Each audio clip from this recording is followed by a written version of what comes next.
So forget about all the rhetoric and wrangling in D.C. Let's get to the heart of the debt battle. Out of control entitlement spending. This is the biggest chunk of our budget by far.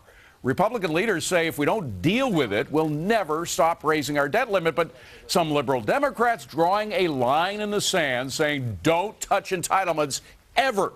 So who's right? Hi, everybody. I'm David Asman. Welcome to Forbes on Fox. Let's go in focus with Steve Forbes, Rick Unger, Mike Ozanian, Bill Baldwin, Sabrina Schaeffer, and John Tamny. Steve, $2 trillion out of a $3.5 trillion budget, more than the majority. How can you avoid dealing with it?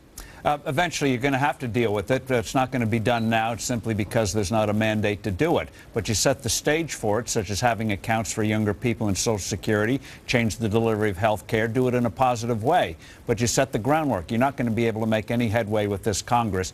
Shoot for 2014 and 2016. Rick, should entitlements be off the table entirely? No, I don't think they should. I actually am not one of those liberals, but I would love to see the focus shift to where they're looking at entitlements in terms of cleaning it up. It should be a constant reform all the time. Weed out the people who may be taking advantage so we have the money for the people who legitimately need the help. Well, John, let's talk a little bit about people who are taking advantage. Federal disability programs are just totally out of control. And we have all kinds of abuse and fraud. 25% of the cases are called, quote, inappropriately decided.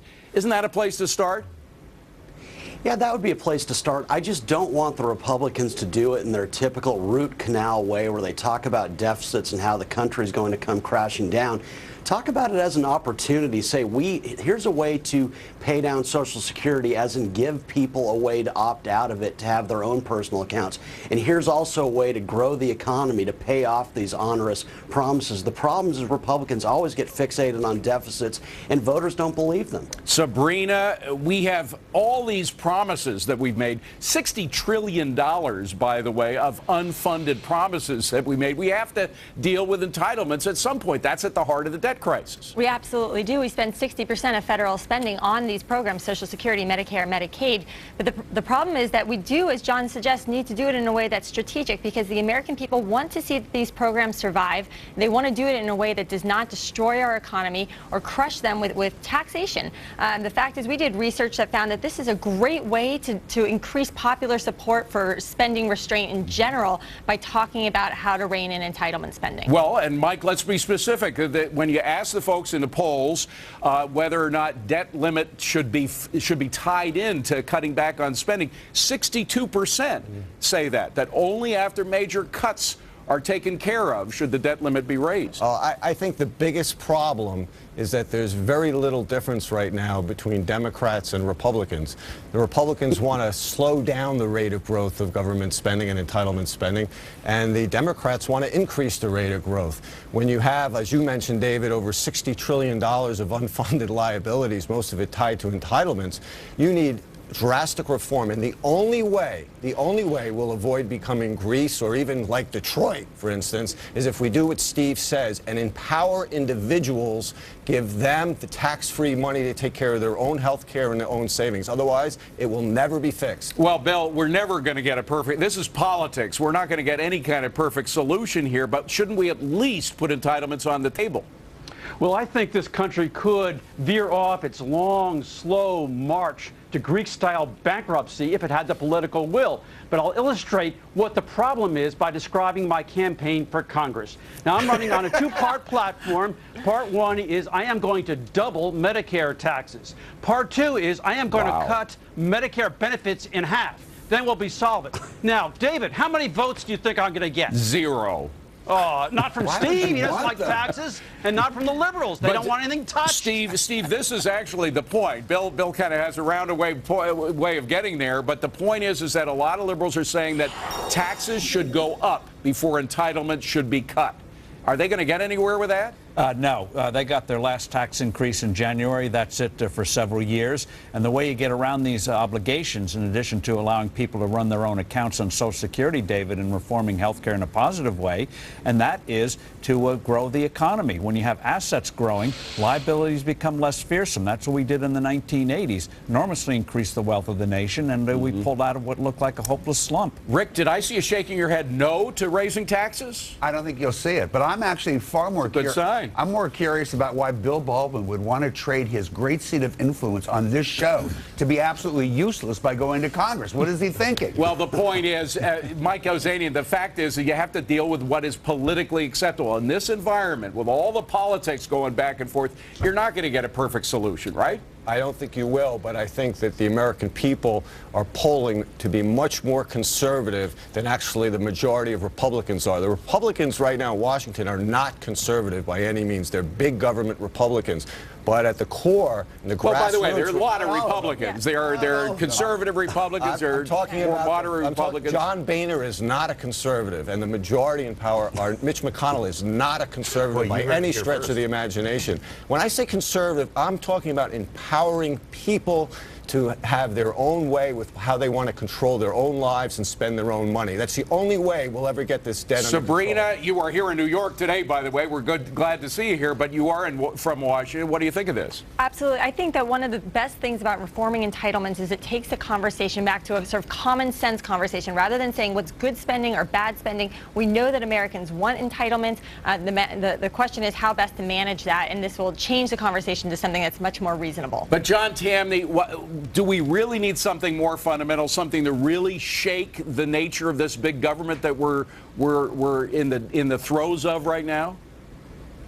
I don't think so. I mean, again, I think these entitlements are an abomination. Why we ever went down this path, I'll never know. But there's an easy way to get around them is to grow the economy and then more broadly talk about positive ways for individuals who aren't congenitally socialist to opt out of Social Security, to opt out of Medicare and the different government programs. That's how you fix entitlements, not by scaring people, but showing a way out. Well, Steve is not congenitally socialist by any means or stretches, but do you think it's possible that out of all this negativity we can get a positive message, Steve? They're easily get a positive message. Ronald Reagan did it. Even in the 1990s, True. Republicans occasionally did it, and the last government shut down. And so they can do it here. Put something positive on the table. Young people, you control the money instead of Washington politicians. I think that would have a lot of appeal. Let's leave on a positive note. Let's pray that Steve is right. Well, with Obamacare, websites riddled with glitches, forget about open enrollment. Try open season for hackers. Is your private information at risk? A story that's going to scare you coming right up. Well, the healthcare exchange is starting up, but not running very smoothly, and now fears that identity theft could start running rampant. Some states issuing public warnings to be careful of scammers posing as these healthcare navigators. And Internet security guru John McAfee telling Fox Business that the exchanges are a hacker's dream. Rich, should Americans be worried about this? Yeah, absolutely should, and it's even worse than McAfee said, because in addition to the scammers, you have some officially appointed groups like Seedco, which won the contract in New York and Georgia and Tennessee and Maryland, that has been convicted of fraud in the past. The nonprofit Quarterly called them creative in their fraud creativity, and these are the people who are officially running it. They don't submit their own employees to background checks. So, Rick, even the people at the top of the food chain here are bad. Yeah, here's where you got to be really careful. I mean, look, I'll tell you a quick little story. I happen to use one of the biggest banks in the country, right? My account was robbed. And when I talked to the bank and I said, how could this happen? How can my account be hacked? You know what they told me? It was an inside job. And when I said, what kind of a background check do you put your people through? Absolutely none. So, yes, we should be careful of hacking, not only in government organizations, but private organizations. But to single out these people is ridiculous. If you get a phone call from somebody saying that they're a navigator, navigators don't call out. Sabrina, the point is we're singling out a program that is massively invasive in our private lives. That's the problem here. If you have a program that is this massively invasive, whoever you have enforcing it, you're going to have problems like this, right? Right, of course. And look, I mean, first of all, a bank is a completely different situation because this is a private marketplace. So if your bank is utterly fails to protect your identity, then you can choose a different bank. The problem here is that this is being run and operated by the government, and the ramifications are really serious. The best case scenario is that you're financially at risk here, but the worst case scenario is that medically you are really under some real threats. Someone else gets your identity, they commingle reports, and suddenly you're getting misdiagnosed, mistreated. And Bill, who are these health exchange navigators? I mean, the fact is a lot of them are these community organizers who might have another agenda. It really, navigator is just a fancy new word for organizers.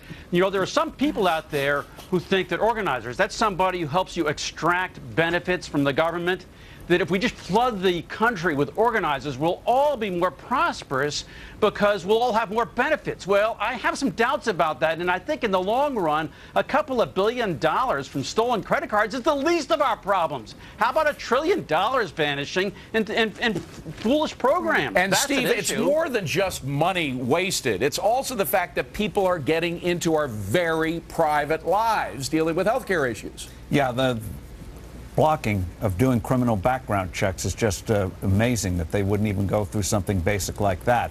And that's why, David, you're going to see the rise of, and it's already happening, private exchanges like what Walgreens is doing and others are doing, and they're going to end up being the dominant force in the market. And one of the ironies of Obamacare is we're going to end up with free enterprise because of the failure of these exchanges and the success of private exchanges. And John Tamny, it's another broken promise that this system is not going to get into our lives, that the individual will still have total control over all the information. Well, anytime a national government obnoxiously foists a big one-size-fits-all program on the American people, there's going to be waste and fraud and staggering incompetence.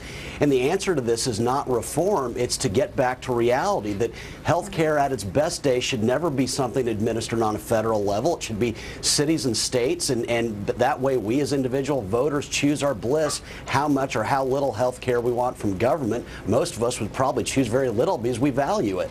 Waste and fraud and staggering incompetence, Rick. You know, it's hard to know where to begin. Apparently, John doesn't like the Veterans Administration, which is the only health care program run by the government. But guys, this is so transparent. It's yet another way to attack a law you don't like. You're maligning people. You're calling them organizers. These aren't organizers. These are people who went and got trained because they get paid to do this job. They get paid. Rich, is that true? Didn't the message go out to all the usual suspects here? Who are the usual Rick, suspects? just Google Seedco and look at the history of fraud at that company. This organization recently won 4 contracts in 4 states to be the navigator for Obamacare. Sabrina, you've seen this before, right? Yeah, and I mean, look, the IRS is overseeing all of this. I don't know how anyone could sit here and think that we are not under some kind of risk for identity theft. I think that this is going to be a disaster, and I just hope that Steve is right, that this will be the final straw that turns this whole thing on its head. We will see. Thank you very much. Well, despite the glitches, the Cash It In gang says there is one thing on those Obama